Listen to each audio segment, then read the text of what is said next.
The room is quiet, except for the faint hum of a single lamp.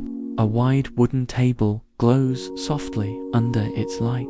The grain of the bench looks like ripples on still water. The scent of tanned hide, warm glue, and faint wax fills the air. A piece of leather rests flat, waiting. When fingertips press it, it responds with a gentle creak. The tiny sound that only real leather makes when it wakes from stillness. Hands move slowly, tracing the surface. The hide feels cool at first, then warmer as the skin of the maker meets it. This is 100% handmade, real leather, about 1.8 millimeters thick, strong enough to last decades, yet soft enough to shape. People have trusted this material since the first hunters stretched hides over wooden frames thousands of years ago. Ancient Egyptians used leather for sandals and shields. Roman soldiers wrapped their swords and shields in it to keep them dry on long marches. Leather was survival, not luxury. The blade touches the hide. Its sound is a whisper, sharp and confident. Each cut breathes a small sigh into the air. The motion is deliberate, guided by muscle memory more than thought. Every stroke leaves a fine, curling edge that smells faintly of earth after rain. The leather exhales its history with each slice. A line appears where the scoring tool passes 1.5 millimeters deep, measured with quiet precision. That shallow valley will tell the leather where to bend. The sound is different now, a muted scrape that feels like drawing on ancient parchment. Many craftspeople say this part reminds them of meditation. It slows the heartbeat, focuses the mind.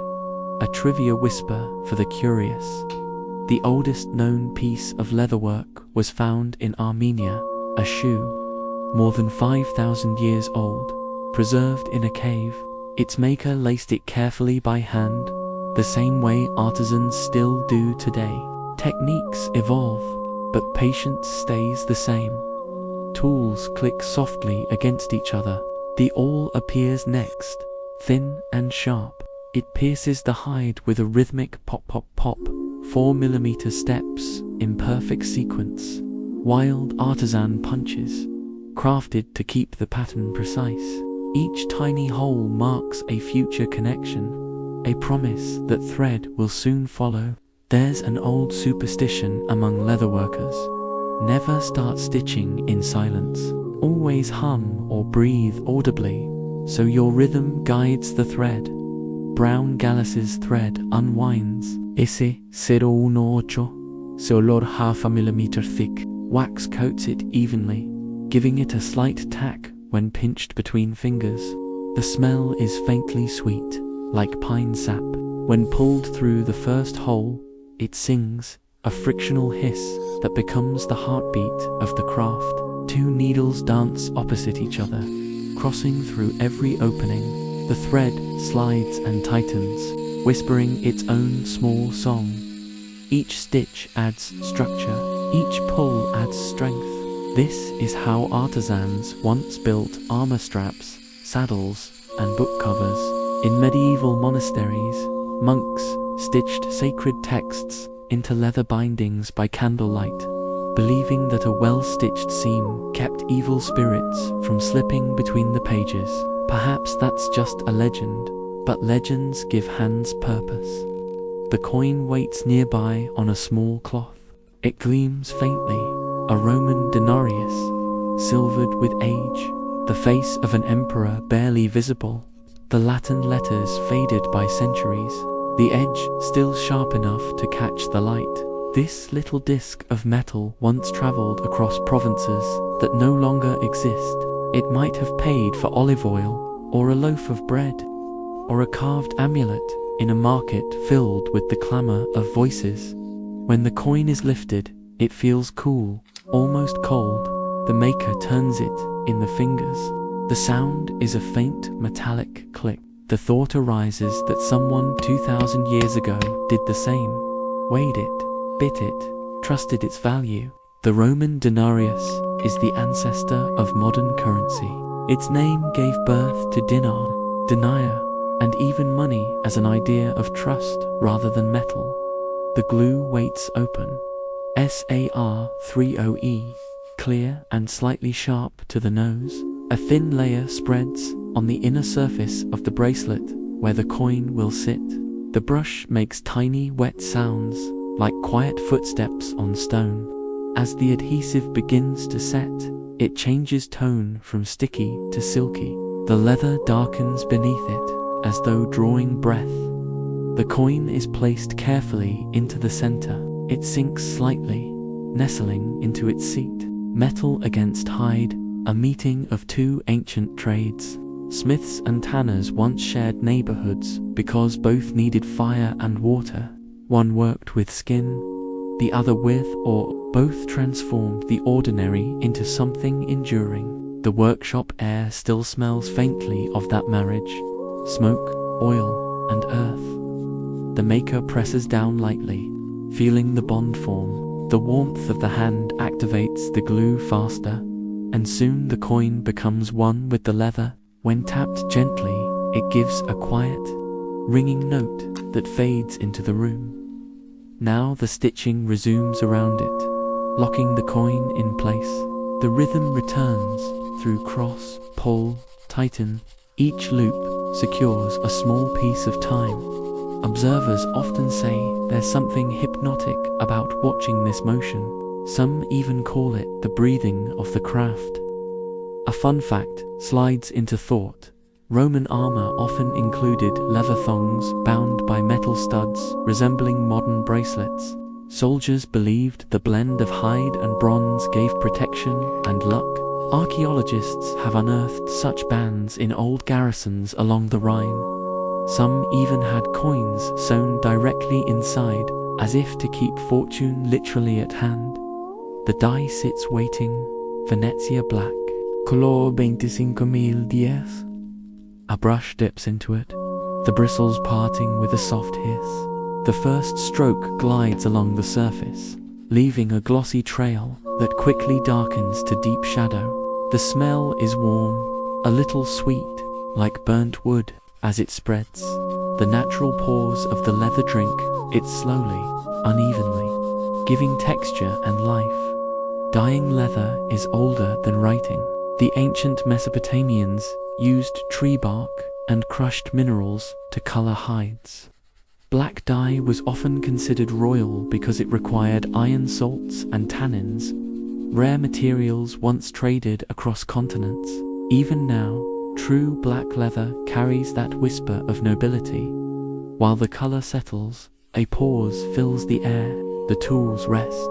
Only the lamp hums, a soft electric tone blending with the silence. There's beauty in these pauses. They remind the maker that craft is not only in doing, but in waiting. The smell of dye mingles with glue and hide, creating a scent that could exist in any century. Fingers test the edge of the bracelet. It feels slightly rough, tiny fibers rising. Soon they will meet sandpaper, 400 grit to start, but that comes later. For now, the bracelet breathes. The maker glances at the coin again. It has taken on a new mood under the black surface, shining brighter by contrast. It almost looks like a night sky with a silver moon in the middle.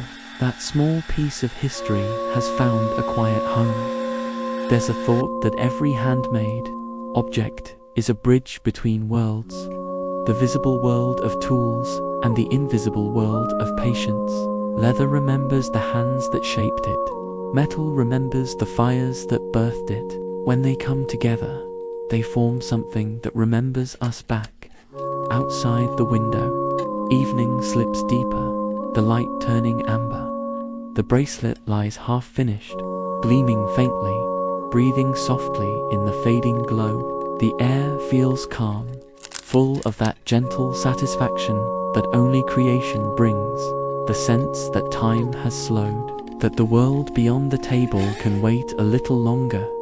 The work will continue, but for now, the piece rests. The story is only halfway told.